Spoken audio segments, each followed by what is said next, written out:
yang dilakukan oleh Mbak Tenia dan juga teman-teman ini benar-benar mengedukasi dari pintu ke pintu, begitu ya, dari rumah ke rumah?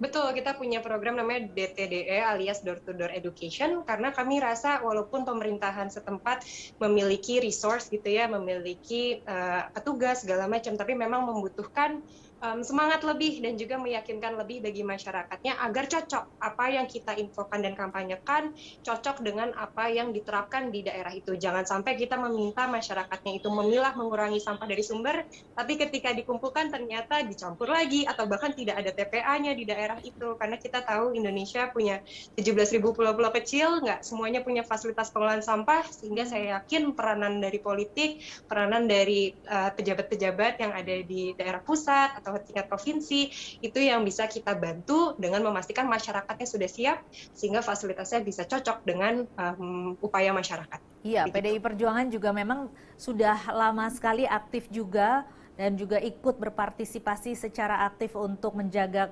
kelestarian alam dan juga kebersihan alam. Bagaimana Mbak Tenia melihat hal ini? Ya, tentunya saya sangat senang dan terima kasih sudah diajak untuk berbicara di sini ya. Dan sekali lagi saya merasa ini merupakan langkah yang baik yang bisa juga dicontoh dengan partai-partai yang lain seperti itu. Karena kembali ke yang tadi saya bilang bahwa butuh sekali kebijakan-kebijakan yang konkret yang bisa mendukung upaya-upaya yang ada di daerah langsung begitu ya. Karena kalau misalnya kita hanya berkampanye gitu ya tanpa benar-benar memberikan jalan, memberikan fasilitas untuk benar-benar sampahnya itu bisa dikurangi, bisa dikelola, itu pasti akan susah sekali untuk membuat Indonesia bersih dari sampah nantinya begitu. Jadi saya harap tentunya kegiatan ini bukan hanya misalnya di Ciliwung nantinya ya, atau misalnya berhenti sampai di tahun ini saja.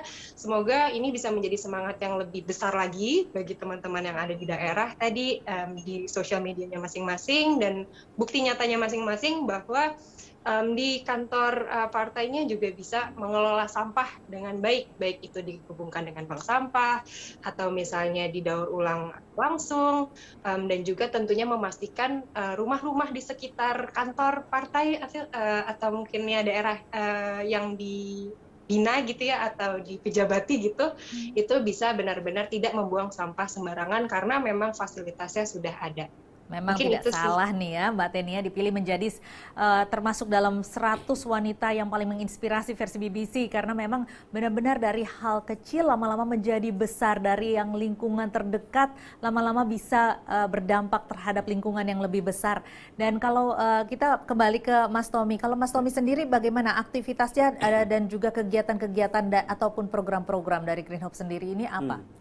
Jadi kalau kami dari sisi inovasi ya, karena memang tadi Mbak Be juga ada bilang sedikit ya bahwa plastik ini memang menjadi masalah nih, terutama sampahnya gitu loh. Jadi dari kami lihat memang pengurangan sangat dibutuhkan. Terus kalau kita semua bawalah tumbler pribadi, bawalah tas pribadi ya, jadi pakai ulang. Jadi kita reduce, kita reuse, terus kita juga recycle, di mana didaur ulang, di mana botol-botol yang bisa dikumpulkan sehingga tidak ada yang terlepas ke laut gitu. Tapi juga banyak memang barang-barang seperti kantong sampah, terus udah gitu pembungkus-pembungkus itu semua ada fungsi plastik yaitu memperpanjang usia makanan. Jadi kalau Mbak juga ke pasar, semua yang pasar-pasar becek, ada yang membungkus ikan, membungkus. Nah itu bagaimana penggantinya? Materinya tidak lantas harus dieliminasi plastiknya, tapi yang kita butuhkan adalah boleh dibilang plastik generasi baru. Plastik yang lebih ramah lingkungan. Nah kebanyakan trennya sekarang ke depannya adalah plastik-plastik yang berbahan dasarnya sendiri sudah organik, nabati. Nah itulah menjadi area-area inovasi Green Hope, di mana kita lantas berpikir bagaimana nih Indonesia dengan kekayaan hayatinya luar biasa, sumber-sumber nabati yang bisa menjadi materi pengganti plastik. Nah itulah yang kita buat, menjadi pengganti plastik. Ini kalau nggak salah, Mas Tommy ini melakukannya dengan dari bahan singkong ya? Dari singkong salah satunya, kita juga dari sago juga bisa. Jadi sebenarnya dari pati sih kita banyak riset. Ya, dan ini dari tahu singkong dari yang mana sudah sih paling kok bisa siap. menemukan bahwa itu singkong, itu bisa dipakai untuk itu? Itu gimana ceritanya? Well, mungkin kami riset 10 tahun ya. Terutama co-founder saya, dia sudah lebih tua lagi dari saya, dan memang 10 tahun Mbak risetnya. Banyak sekali kegagalan, pakai jagung, pakai kertas, campur dengan plastik. Karena kita kalau misalnya gantikan semua plastik ke kertas 100%, itu juga fungsionalitasnya hilang. Cepat basi, hujan, ya bubar jalan semuanya, apalagi musim hujan. Iya. Mana bisa barang dipakai kantong kertas kan? Jadi selalu harus ada fungsionalitas itu, tapi pakai sumber daya yang sudah lebih baik lagi. Nah, akhirnya ketemu ternyata singkong, apalagi kita bisa pakai singkong racun, segala itu, sehingga tidak kompetisi dengan bahan-bahan makanan kita, itu bisa dan layak. Dari singkong racun bisa? Bisa. Yang penting patinya bisa kita ambil, terus kita bisa jadikan biji-biji pengganti plastik konvensional, dan itu langsung dibikin menjadi barang-barang pengganti plastik, pembungkus lah, kantong belanja, dan lain sebagainya gitu loh.